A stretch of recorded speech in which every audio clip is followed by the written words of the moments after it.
નમસ્કાર મિત્રો, ખાસ કરીને આજના વિડીયો આપણે માહિતી આપવાની છે આવનારા દિવસના હવામાનની, ખાસ કરીને કચ્છ કાતરા અત્યારે જોવા મળી રહ્યા છે તે વિશેની સંપૂર્ણ માહિતી આપવાની છે.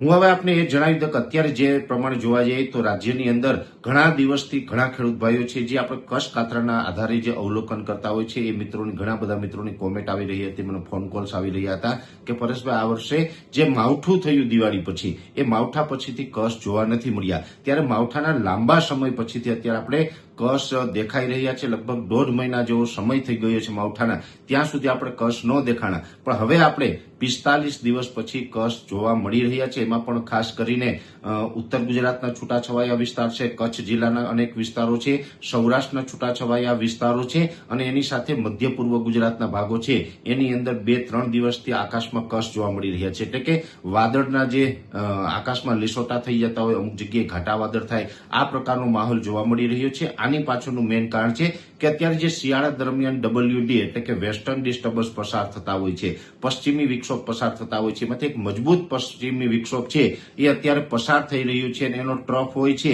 એ પાકિસ્તાનના પશ્ચિમ દક્ષિણ ભાગો સુધી લંબાયો છે. એટલે બલુચિસ્તાન અને સિંધ પ્રાંત સુધી પાકિસ્તાનની અંદર એનો ટ્રફ લંબાયો છે, જેને કારણે પણ ગુજરાતની અંદર અત્યારે અમુક જગ્યાએ વાદળો જોવા મળી રહ્યા છે અને આ વાદળો છે એક પ્રકારે કચ્છ ગણી શકાય એ પ્રકારના વાદળ છે. જોકે અત્યારે આ જે પશ્ચિમી વિક્ષોભ છે એને કારણે રાજ્યના અનેક વિસ્તારોની અંદર ઝાકળ વર્ષા પણ જોવા મળી રહી છે. આજેથી એટલે કે આજે 20 તારીખથી લઈ અને હવે 2-3 દિવસ સુધી ઝાકળ વર્ષા પણ અમુક વિસ્તારમાં જોવા મળશે. વહેલી સવારે ધુમ્મસ જેવું વાતાવરણ હોય, વિઝિબિલિટી ડાઉન થતી જોવા મળશે અને એની સાથોસાથ આ કચ્છ જોવા મળશે. જોકે અત્યારે આપણે જણાવી દઈએ કે આ કચ્છ છે એને કારણે પણ આપણે ઘણી વખત જે માહિતી આપતા હોય, જે દેશી વિજ્ઞાન પ્રમાણે જે અવલોકન કરતા હોય છે, એનું એવું કહેવાનું હોય છે કે આ કચ્છ અત્યારે જે જોવા મળતા હોય છે એના 225 દિવસ પછી એટલે કે ચોમાસા દરમિયાન એ સારા વરસાદના સંકેત આપતું હોય છે. જો કે દેશી વિજ્ઞાન પ્રમાણે માત્ર કચ્છ નહીં, હોળીના પવન હોય, ચૈત્રી દનૈયા હોય, અખાત્રીજના પવન હોય, બીજા પણ ઘણા બધા પેરામીટરો છે એના આધારે અવલોકન થતું હોય.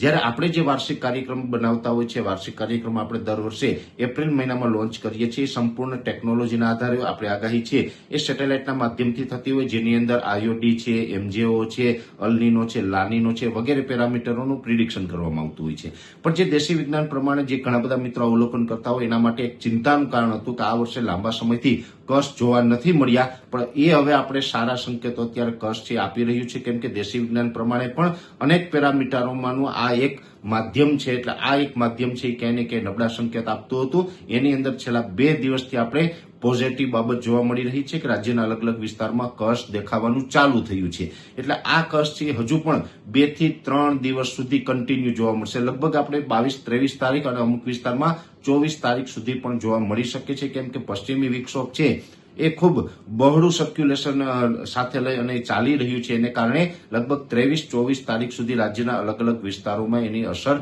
જોવા મળી શકે છે અને વાદળછાયું વાતાવરણ જોવા મળી શકે છે. એટલે ખાસ આ એક જે આપણે કચ્છ અત્યારે જોવા મળી રહ્યા છે, વાદળછાયું વાતાવરણ જોવા મળી રહ્યું છે, એની પાછળનું કારણ છે પશ્ચિમી વિક્ષોભ WD એટલે કે વેસ્ટર્ન ડિસ્ટર્બન્સ.